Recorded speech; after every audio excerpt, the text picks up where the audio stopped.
In a world that felt perfectly ordinary, nestled in a quiet town where nothing much ever happened, lived a boy named Leo. He was just like any other kid his age, obsessed with video games, slightly afraid of his math teacher, and convinced his little sister was an alien sent to annoy him. His life was a comfortable rhythm of school, homework, and weekend adventures with his friends.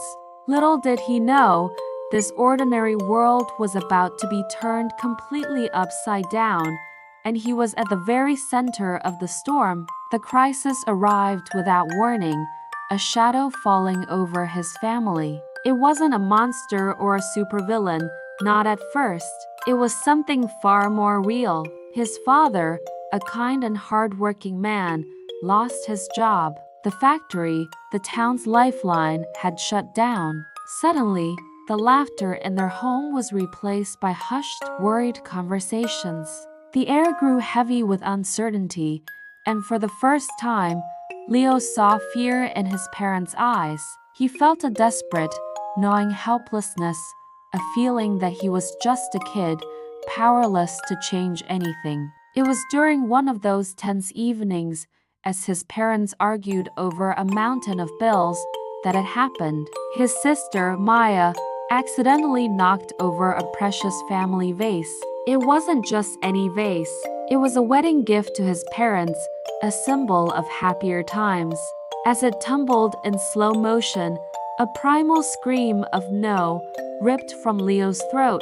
But it wasn't just a sound. A shimmering, invisible force erupted from him, catching the vase mid-air. It hovered for a breathtaking second, glowing with a soft blue light, before gently setting itself back on the table, completely unharmed. Silence. Everyone stared, first at the vase, then at Leo. His hands were outstretched, trembling. He looked at them as if they belonged to a stranger. What was that? How did he do that? Fear and wonder battled within him. His parents, shocked into stillness, didn't know what to say. In that moment, Leo realized the helplessness he'd felt was a lie. Something was inside him, something powerful, something impossible. This was the beginning. This hidden power, awakened by desperation, was a key to a world he never knew existed. But it was also a heavy burden. He couldn't control it. Objects would float when he got angry, lights would flicker when he was scared. He was a danger to himself and his family. The initial wonder was quickly replaced by a desperate need for answers. Who was he? What was this power? His quest for knowledge began in the dustiest part of their house, the attic. Guided by a strange, instinctual pull, he found an old, leather-bound journal belonging to his great-grandfather, a man he'd only known through faded photographs. The pages were filled with cryptic writings and strange symbols, but as Leo touched them, they seemed to hum with the same energy that now flowed through his veins. He deciphered stories of a lineage, a bloodline blessed or cursed with an extraordinary gift. The ability to manipulate kinetic energy. His great-grandfather had been one of them. And now, so was he. The journal spoke of a hidden sanctuary, a place where others like him could learn to control their abilities. It was a long shot, a whisper from the past, but it was his only hope. With a heavy heart, he explained everything to his parents. Seeing the uncontrollable power firsthand, they understood. It was a tearful goodbye, filled with promises to return, not just as their son, but as their protector. His journey was long and arduous. He followed the cryptic clues from the journal, navigating ancient maps and forgotten trails.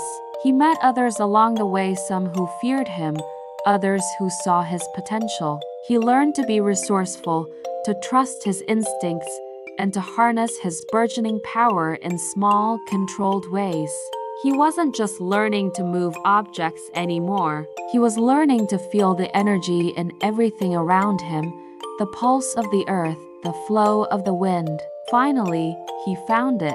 Tucked away in a remote mountain range, shielded from the outside world, was the sanctuary. It was a place of breathtaking beauty and quiet power.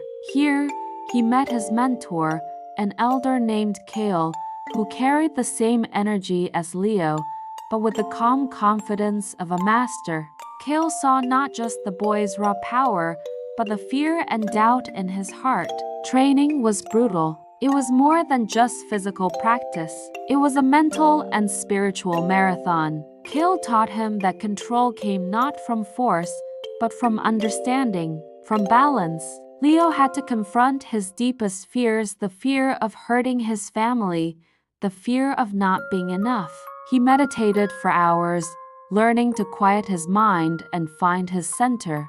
He practiced for days on end, learning to weave energy as a master weaver weaves thread, creating shields, bursts of force, and delicate manipulations. He failed time and time again, but with each failure, he learned. He grew stronger, not just in power, but in character. During his training, news from home reached him. The town's economic crisis had worsened.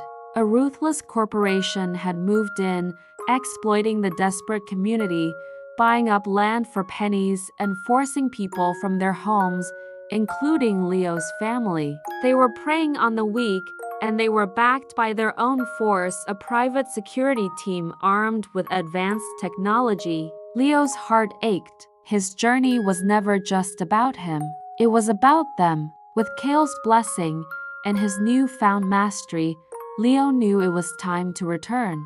He arrived back in his hometown not as the scared boy who had left, but as a confident young man ready to defend his home. The change in him was palpable. He walked with a purpose, an aura of quiet strength around him. The confrontation was inevitable. The corporation's enforcers came to evict his family for the last time, but Leo stood in their way. They laughed at first, seeing just a teenager. But when their advanced weaponry was effortlessly disassembled in mid-air and their vehicles were lifted gently off the ground, their laughter died. Leo didn't fight with anger. He fought with precision and control, using his powers to disarm and disable, never to harm. He created protective barriers around his family and neighbors, deflecting every threat. He was a whirlwind of controlled energy, a guardian spirit defending his people. He exposed the corporation's illegal dealings, using his abilities to retrieve incriminating data they thought was secure. The townspeople, inspired by his courage, rose up alongside him. The corporation, faced with irrefutable evidence and a power they couldn't comprehend, had no choice but to retreat. Peace was restored, but it was a new kind of peace. The town, united by the crisis, began to rebuild, this time on their own terms. Leo, the ordinary boy, had become their extraordinary protector. He hadn't just mastered a hidden power, he had discovered the strength within himself to face adversity, to stand up for what was right, and to protect the ones he loved. His journey was far from over, but he now knew his purpose. He was a shield for the innocent, a beacon of hope in a world that would always need heroes. And it all started with a falling vase and the desperate love of a boy for his family. Thank you for watching. If you enjoyed this story, don't forget to like, subscribe, and hit the bell for more. See you next time.